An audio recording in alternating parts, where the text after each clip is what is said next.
remember anything I learned at school today. All my classes are so boring. These are statements heard everywhere from students. I have a question for all of you. Is education being taught in an interesting enough way to capture the attention of today's generation of students? As a 7th grader, I know that all subjects aren't really that alluring. Just think about it. 30% of students indicate that they are bored due to the lack of interaction with the teacher, and 75% of students indicate that they are bored because the material being taught is not interesting, according to livescience.com. One way to improve focus and attention of a student is by finding the right motivation. I will now show you a scrambled word. Whoever unscrambles this word first will receive $1 from me. I will give you 5 seconds to complete this task. Good job, but sorry, I kind of lied. No one's getting the money. But didn't you at least try to solve the word? That is what is known as motivation. Due to the fact that students take free education for granted, teachers believe that parents should motivate their children. When telling children that they could do better in school just by making the simple decision to learn, will encourage students to engage in educational activities. Motivation from parents will persuade children to try harder in school by taking their education seriously and going to school daily with one goal in mind, which should be to learn all one can with much effort.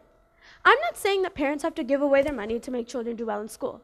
Just by providing children with the knowledge that education is the key to success in the future will help them do better in school.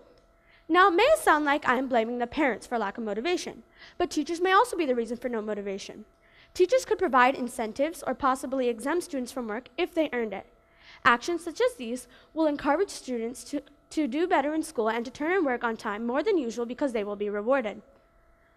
Another way to inspire children to learn is to take into consideration that our world is changing, and so is the way our students think and interact in the world. As we are the new generation, we are attracted by the wonders of technology.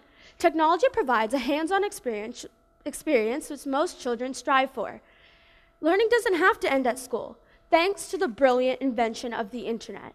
The internet provides many resources and possible assignments to complete. A man named Sugata Mitra conducted an experiment in which he installed a computer in the wall of a poor person's house. This was called the hole in the wall. It was done to provide education for the poor, and in just 2 months after he installed the computer, all the children in that area reached the level of a child going to school. If in just 2 months those children can learn that much, think about how much more we could learn.